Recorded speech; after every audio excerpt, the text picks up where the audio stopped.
we're caught in a matrix where our minds aren't working anymore. We're just playing out robotic programs. And please illustrate what happened in that story. This is basic. Well, it's rules. It's the rule book mind, where people have given up any connection to consciousness, and they've got the rule book and they've just inserted it into a slot, and that then filters all their sense of reality. I was out with Jamie. We're going down what you call in America the freeway, the motorway in England. Actually, not far from where Scott comes from, actually. And he's desperate for a wee, so there's no way to go on a motorway for miles, so we turn off into the back streets of a place called Eastleigh, right? And near Southampton, and eventually, after some time, and it's getting critical. He's wiggling. We turn into this, what you call gas station, and I start putting some petrol in the car. He goes in, and he comes back, like, holding everything that will move, and he said they won't let me go to the toilet. So I thought, this is ridiculous. So I go in to the people, and there's two young girls there who, how can I put it, they wouldn't win Brain of Britain. In fact, they would probably not win Brain of that gas station. You know what I mean? Yeah. I said, look, my son wants to go to the toilet. He's desperate. We haven't got a toilet. I said, well, what do you do when you want to go? She said, we go to staff toilet.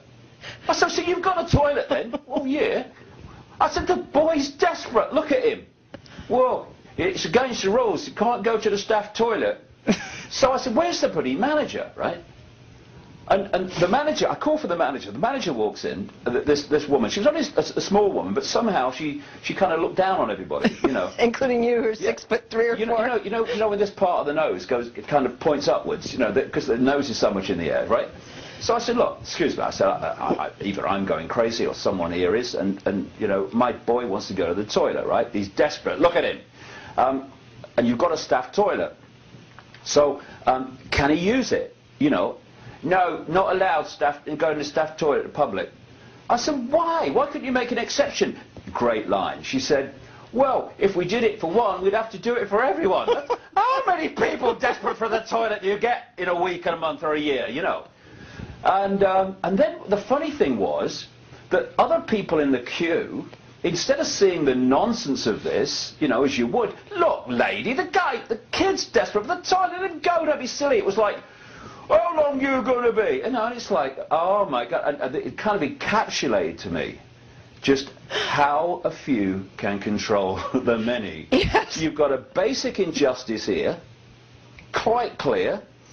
This person can't deal with the injustice because she's on page 25 of the rule book, you know, clause A3 triplicate, and the people in the queue are not bothered about the injustice. They just want to get to the till to pay.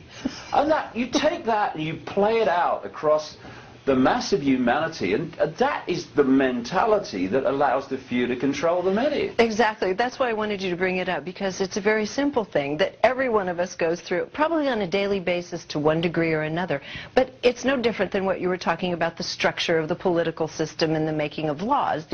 We're buying it right down to whether or not we can wee somewhere when there's a toilet right around the corner. This is what we've just been talking about, Regina, of course. Okay, you bring it back.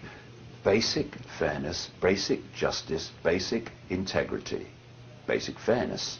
Here is a boy, he's desperate for a wee. You have a toilet over there. I see a way out of this, right? It's so simple. But the rule book, no, the rule book says you can't do it.